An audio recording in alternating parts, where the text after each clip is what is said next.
right. Tom McDonough, thanks for joining us today. Sure, Johann, thanks for inviting me.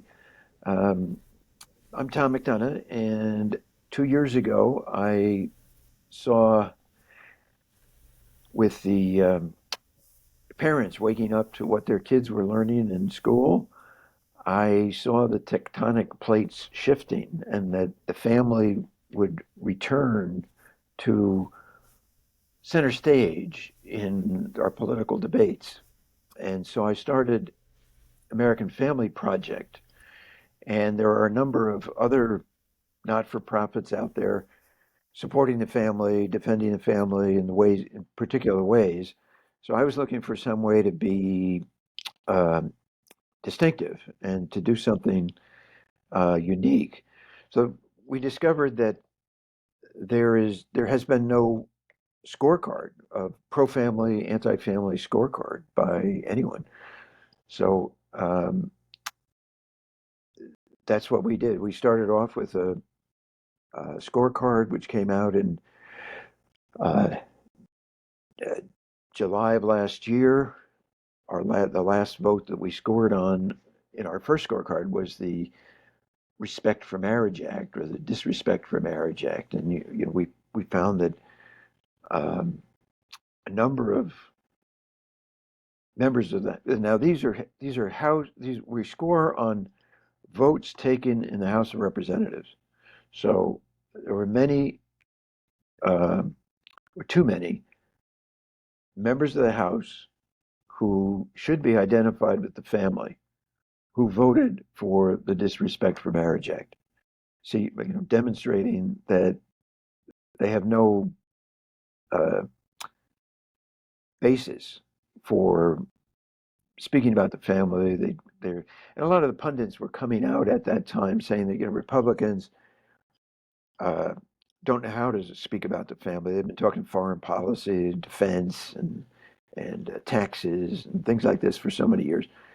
Um, Small government, but without any idea of what they're really talking about. Um, and and so they found themselves unable to defend the family. So uh, that was something that was particularly on my mind as I went and gave. Well, we had 15 members of the House who got 100% on uh, our first scorecard. So we uh, composed these little certificates of appreciation. And I went around and gave those out to the congressional offices that had gotten 100%. Unfortunately, that was September and October, and all the members themselves were out running for reelection. So I was able to speak to their staffs, and I was recommending at that time something I originally thought was completely absurd, or that I was completely unqualified to recommend was a that Congress have a family caucus. But I was buoyed by the reaction of all of these 15 staffs that that would be a great idea.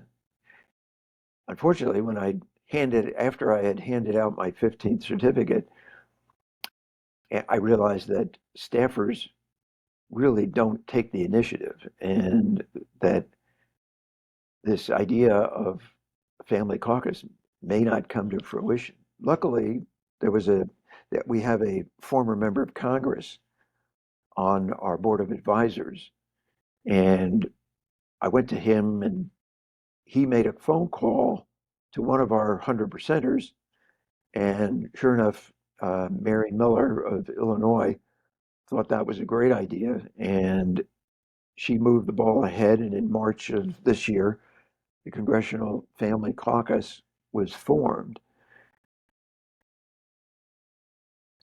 And so American Family Project continues as a consultant and uh, friend of the caucus. The other thing that going back to the Disrespect for Marriage Act, the uh, those who are those who cannot who demonstrated they couldn't defend the family stuck in my head, and I organized a series of lectures on the family, the Constitution and the family, specifically for staffers. And we're just about finished that. We've had Hadley Arcus talking about natural law. We've had um, Dr. Philip Hamburger, Professor Philip Hamburger from the Columbia Law School, talking about using the First Amendment uh, to defeat uh, this power of the public schools to be talking against the family, against family values in the first and second grades. Um, and and so this has been a big help, and we've got some plans for uh, further seminars on specific things where that legislation can actually help the family. We're also, after the elections of 2024, part of our strategic plan is to begin to recommend family caucuses in the various state legislatures, where really they can have most effect. At the federal level, you're talking about funding, you're talking about uh, turning back some of the administrative state, but at the state level, a lot more can be done in education and health and just the general respect for the family. So we're looking forward to being able to do that. Right now, we're trying to get uh, people grounded in the more of a foundation in the family, and uh, how that how it corresponds to the Constitution, because the family is not mentioned in the Constitution, and so we need to identify the foundations of the Constitution, um, where the family is uh, really the foundation of much of what goes on in the Constitution. Great. Hey, I'd be curious to hear how you practically started this. In order, how did you get in the door with these different congressmen? Uh, did you have other people in your leadership team? How'd you connect with them? Well, there's of course we have a board of directors and a board of advisors, and everybody does what they can. But I'm the one, I'm, let's say, retired, and I have the capability I live here in Washington, and I've been here for over 20 years. And so one of the, just since starting this, I realized that I'm one, two, three steps away from people that actually have been in this, have been in the politics game for quite a while. So, I was asking their advice and bouncing things off, and really doing a lot of things that I had never done before. And because I was naive and I had never done them before, I did things that other people don't do um, in a matter of course. So, you know, one of my board of advisors came up with this idea of uh, acknowledging the pro family sentiments of these members of Congress, these 15, particularly the 15 that had got 100%. So with that seed idea, I drew up these certificates of appreciation, and my sister, who has good penmanship, made a little thank you note, and I went up and knocked on the doors of these congressmen, um, completely not knowing what I was doing. And I got a good reception, and I just kept going from there. Um, if you're here and you've got the time to knock on the doors of Congress, the door's open, and they want to hear what people are thinking, what they have to say. and I have the privilege of being here and, you know, about 40 minutes away from Congress. Um, and I can get up there and spend it, spend the day knocking on doors. So that, um, uh, in the course of my interviews uh, with the staffs, I collected about 40, 50 cards of staff members, and that was the basis for my invitations to the Constitution of the Family. Um, and so we're developing a track record. We've got our third scorecard was put up on our website about a week ago. I'll be doing a press release on that, and I've got about 50 people now on my media list, just because I collect them one by one. So I'm hoping to get better known through that.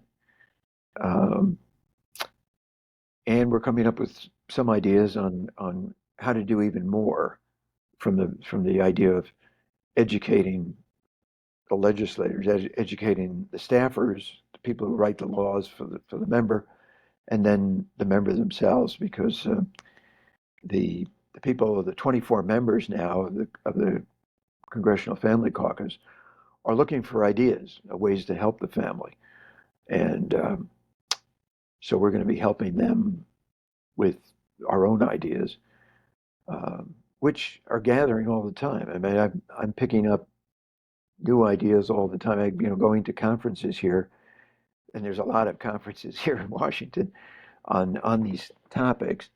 I'm meeting people. God, I'm a complete uh, newbie as far as this whole thing goes. But in Washington here, there are specialists in all of these areas: education, health, and so many other issues. And actually, just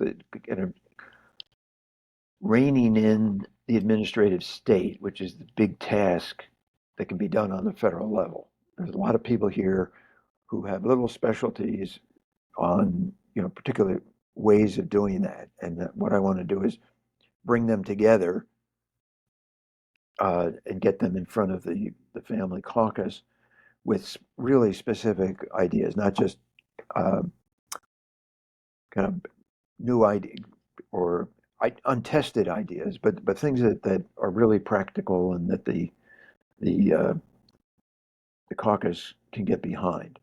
Of course, right now they can write all the legislation they want, pass it in the House, but they won't be able to get they won't be able to get it through the Senate, and certainly not signed by this president. But it gives us an inventory of issues and legislation that can be renewed, because anything they pass here in this Congress, the 118th Congress, everything that the House passes expires if it's not approved by the Senate um, in in uh, on December 31st, 2024. But we'll have this inventory of legislation that can immediately be reenacted in the House uh, with a new Congress and a new Senate, and to move forward. So hopefully, in January 2024, we'll have a House, a Senate, and a president that is willing to look at issues from the viewpoint of the family, and move through these very quickly, so that we can we I hope that within the first year of a new administration, we're going to see significant changes and significant relief for the families in the United States.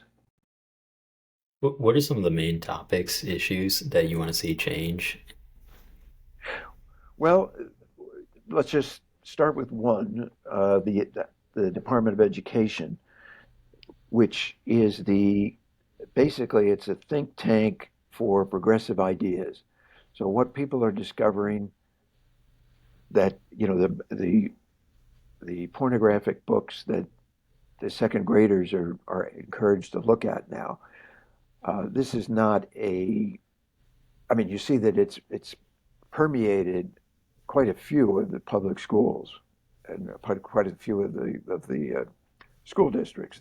Uh, and how did that happen? It didn't happen by accident. The Department of Education is basically a progressive think tank on that is out to destroy all traditional values, the family, religion. These are the big enemies of the progressive state. And a lot of that is coming through the Department of Education. So that, people talk about the unconstitutionality of the Department of Education, and I would agree with that. But I also see it as impractical to just go after, um, getting rid of it altogether. I think that the worst parts of it, the ideology part of it, needs to be identified and eliminated, and then you can add, you know, good stuff like to the Department of Education, what they're promoting. You can promote a classical education, for instance. Going back and really looking at civics, really looking at our Constitution in the grammar schools, explaining it correctly, getting rid of this division that is so popular these days of promoting uh, class differences or racial differences or whatever. Getting back to the ideals of the founder. Other than that, you can also, um, one of the things that Professor Hamburger pointed out in his lecture that we had was that um, the combination of a state requiring a certain level of education for all of its young people, and at the same time offering only one free option for education, which is government speech, is actually a violation of the parents' First Amendment rights. And so he's trying to instigate a lawsuit at the state level that would find the state board of education in violation of First Amendment rights of the citizens of the state, the parents of the state, and that it would be up to the legislature to remedy that problem, um, whether it's through school choice or whatever means they want to do it. It's up to them and the people, because it would, the people would be behind it because they want education for their children. So um, it's a very well reasoned new doctrine that he's proposing, and he lays it all out in a 60-page article in the January issue of the Texas Law Review, which I recommend everybody reading because it's quite an eye opener. So there's just there's kind of a list of things that could be done at the level of the Department of Education, in the Department of Health and Human Services. Uh, the Congress, the House, is already anxious to eliminate all funding to Planned Parenthood, which also includes, and Planned Parenthood gets into the Department of Education. They're the ones promoting this uh, transsexual ideology and all of this other thing. Um, but in the uh, Department of Health and Human Services, there's an opportunity to uh, get some funding for crisis pregnancy centers, for instance, because the Health and Human Services has been financing uh, contraceptions and abortion pills and pushing things, constantly pushing anti-life uh, methods and propaganda, why not take some of the money from Health and Human Services and dedicate it to funding crisis pregnancy centers, helping women who don't want to have an abortion, funding fatherhood programs. Fatherhood programs are such a, I mean, fatherlessness is such a problem. It started in the inner cities, but it's spread across the country. Um, we've got to help. Without fathers, we don't have families. And so we've got to help men, particularly young men, take on the responsibility of being fathers. And, there's a lot in society that comes into play and encouraging young men not to be responsible fathers. But um, the federal government could be one of the forces that is promoting it, either, kind of from a moral perspective or from, particular programs that encourage it and show young men how to do that. And there's plenty of programs out there uh, on fatherhood, and um, but they're underfunded, and perhaps they want to be privately funded. They don't want any interruption from the government, but that would be. I mean, you'd want to provide money to those programs without any strings attached, because strings attached to federal money is also unconstitutional, according to my uh, constitutional lawyer friends. So, unconditioned money to crisis pregnancy centers and to fatherhood programs would be another way to help families.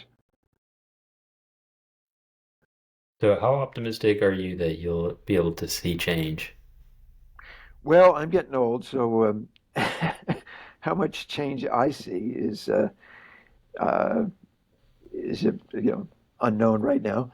But I think with the establishment of the Family Caucus, you have a permanent core within the House of Representatives that is going to put the rights of God first, the consideration for God's creation and obedience to God's creation um, as as a principle um, of their uh, one of their first principles. I mean, the Family Caucus adopted the American Family Project's statement of principles, which begins that the family is ordained by God as the union of a man and a woman for their mutual benefit, procreation, education of their children.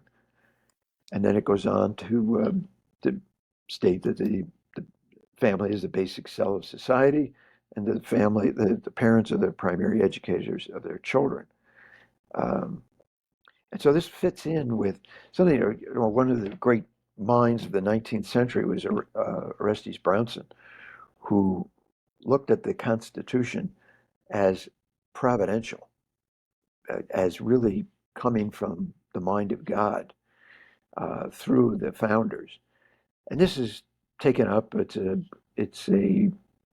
theme that's recognized by many commentators on the Constitution. But uh, Brownson saw uh, that we hear about the will of the people. Brownson saw that the will of the people is the most direct and authentic expression of the divine will that can be had or desired, and that the whole Constitution, when it's properly respected and understood, is providential, and that it supports family, place, tradition, and religion. One of our speakers, Elliot Bartke from Chicago, was bringing up the thing of place. He was talking about place, and he mentioned that we give a tax credit when people move, but we're so dispersed these days. Families get dispersed. But how about giving a tax credit for people who stay in place? And that's one of the things that I'd like to explore with the Family Caucus. Getting into um,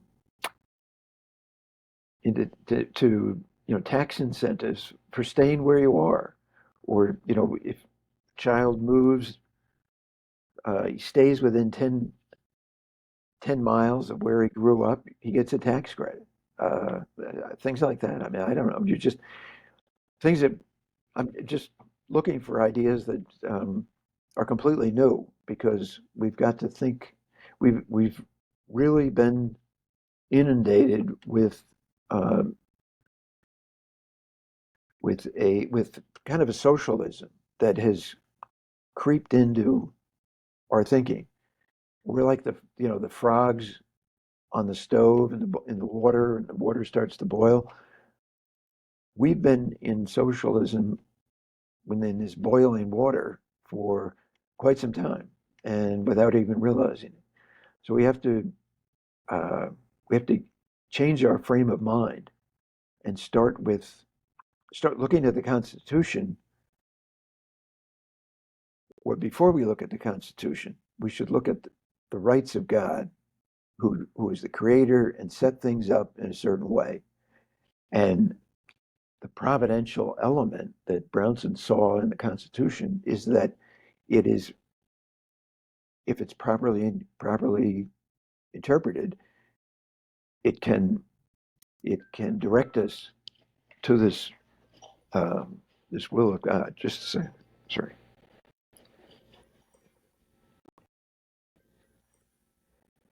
Sorry. Um, so that's, I mean, Orestes Brownson did completely correct. He's brilliant. He's a little long-winded. His essays, he wrote a quarterly essay, and he had a whole quarter, 3 months to write his essay. So he would often write it very long, but uh, still distilled, he is just a fabulous thinker. So, Which of the current presidential candidates do you think best represents the principles of the American Family Project? well, that's a good question, and I don't think uh, any of them. Um, Certainly, Trump is no poster boy for family values, but I think that he is the one who is most determined to break the administrative state, and in doing that, he would that would be the biggest contribution to bringing governance back to the people, back to the family, back to tradition, and ready to respond to these things. Um, he's just he is um, he's the bulldozer that this country needs right now to level the administrative state at the federal level, and then bring governance closer to the people. Um, a number of them, none of the candidates uh, have those sentiments, but um, you know, I think that Trump, with his experience of you know being rendered powerless by the administrative state, something that he hadn't anticipated, now has uh, now has the experience and knows what he's getting into the next time he steps into the presidential arena. Um, but outside of that, there is uh, a movement here in Washington called Project 2025, which I recommend everybody look into. They have their own website. This is an effort that is being spearheaded by the Heritage Foundation, And American Family Project is a member of one of the 70 uh, not-for-profits that is participating in Project 2025, um, which is the is to prepare the way for the next conservative uh, presidency.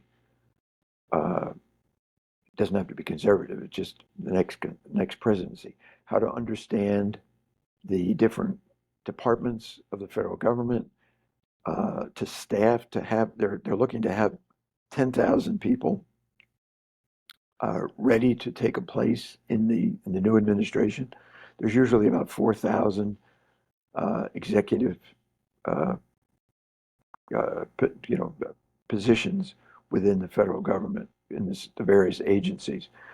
Um, but if we had 10,000, then you'd have the 4,000 plus people who are willing to be regular employees of the administrative state and begin to um, begin to turn that around from day one.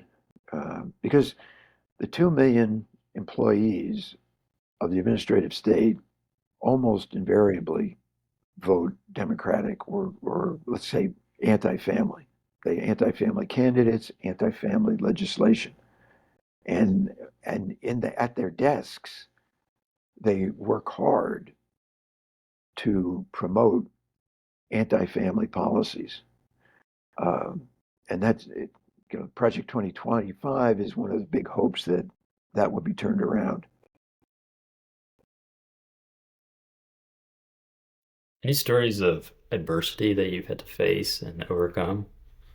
Um, I haven't been discovered by most of these radical groups. It's just a matter of time. Uh, and so, there hasn't been any personal uh, confrontation with anybody. One of the big, uh, the hardest thing is, the smallness of my staff. And, we could be doing much more if I had the funding and could hire other people. Because the ideas are, now that we've got a head of steam, the ideas are endless. I've got more ideas, things that could be done than people to carry them out and help me with them. Um, but that'll all be rectified in time.